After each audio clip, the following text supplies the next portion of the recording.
Ова се попладневните вести на Слободен печат. Еве што е ново кај нас и во светот.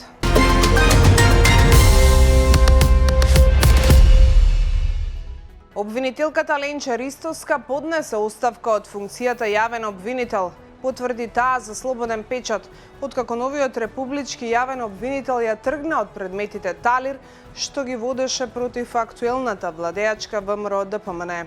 Кулминација на обструкциите врз Ристоска била одлуката на Савески, но и отфрлањето на незината представка пред Советот на јавни обвинители, која ја поднесе откако премиерот ја нарече медиокритет со политичка матрица, но ниту обвинителот, ниту Советот не препозна притисоци.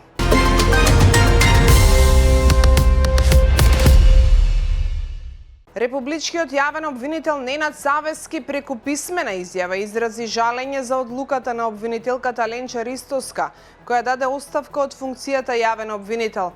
Тврди дека неговата одлука за отповикување на сите овластувања не е лична и насочена кон работата на Ристоска. Савески изјави дека за оставката бил известен преку СМС порака, а причините ги дознал од медиумите, додавајќи дека отповикувањето на овластувањата не е насочено кон обвинителката Ристоска, туку е организацијска мерка за поголема ефикасност и повика на зачувување на професионалниот интегритет и угледот на јавното обвинителство.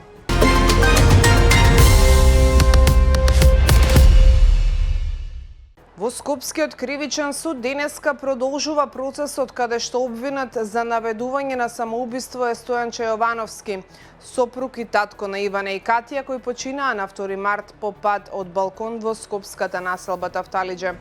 Во училиштето Јохан Хајнрих Пехсталоци, каде што учела 6-годишната Катја, имале сознание за семејното насилство што се случува во домот на детето. Произлегува од денешното сведочење што го даде наставничката на Катја. Таа информација на наставничката ја пренела мајката на Ивана со загриженост. Училишниот психолог дал насока да се следи ученичката. Во зградата пак каде што живееле обвинетиот Стојанче Јовановски, неговата сопруга Ивана и 6-годишната ќерка Катја, константно се слушало тропање, викање, тепање. Сведочеше денеска и соседката Тања Спировска.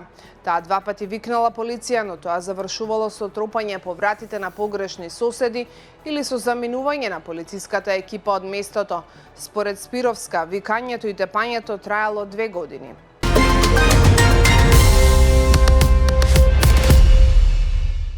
Република Македонија се уште се соочува со потребата од национален регистар кој попрецизно ќе ги следи потребите на луѓето со аутизам од раното детство па се до зрелоста, порачува Институтот за јавно здравје по повод Светскиот ден за подигнување на свеста за аутизмот.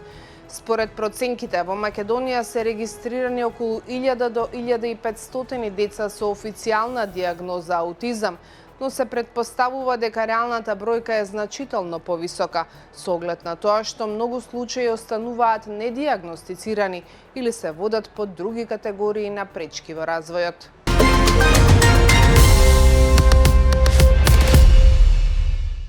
За Великден ќе вапсаме српски јајца по цена и до 500 денари за табла, а нашите ќе ги јадат соседите. Од живинарските фарми велат дека имаат повисока извозна цена отколку на домашниот пазар и само половина од домашното производство го пласираат по пазарите и маркетите. Нашите јајца завршуваат на грчкиот и унгарскиот пазар, а ние јадеме српски јајца кои пак се со пониска цена од домашните. Експертите велат дека Македонија годишно произведува стотици милиони јајца, а домашното производство во најголем дел ги покрива потребите на населението.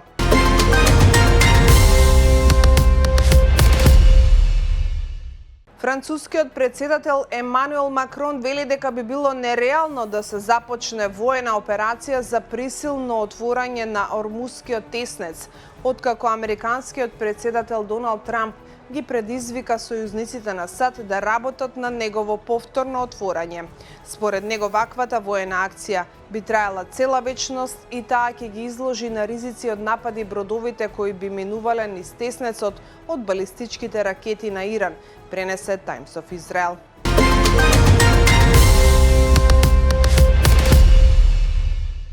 Русија е подготвена да придонесе за решавање на конфликтот во Иран, а председателот Владимир Путин продолжува да разговара со регионалните лидери за изнаоѓање на решение за конфликтот.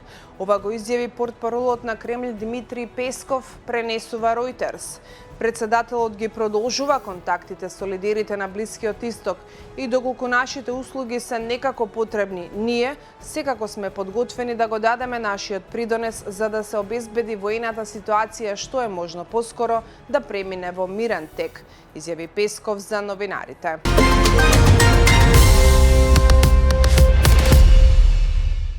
Религиозната советничка на американскиот председател Доналд Трамп Паула Вајт предизвика низа негативни реакции на социјалните мрежи откако вчера го спореди американскиот председател со Исус Христос. Вајт, долгогодишна сојузничка на Трамп, е позната по јавните молитви за Трамп, вклучувајќи и онаа што ја изговори на почетокот на митингот на 6 јануари 2021 година, непосредно пред нападот врз американскиот Капитол. Незините зборови предизвикаа остри критики на социјалните мрежи, каде што бројни корисници го нарекоа незиниот говор богохулство и лудост. Вајт, која е раководител на Канцеларијата за религија во Белата куќа, претходно изјави дека жените мора да им се покоруваат на мажите.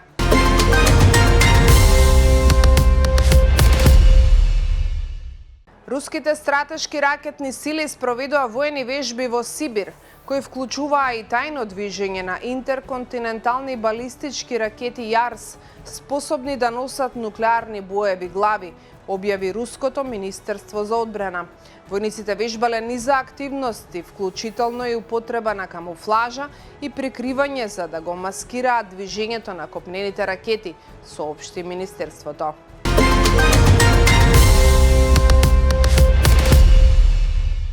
Русија во изминатото деноноќие започна масовен напад со беспилотни летала врз Украина, при што загинаа најмалку 5 лица и беше уништен поштенски терминал, соопштија украинските власти.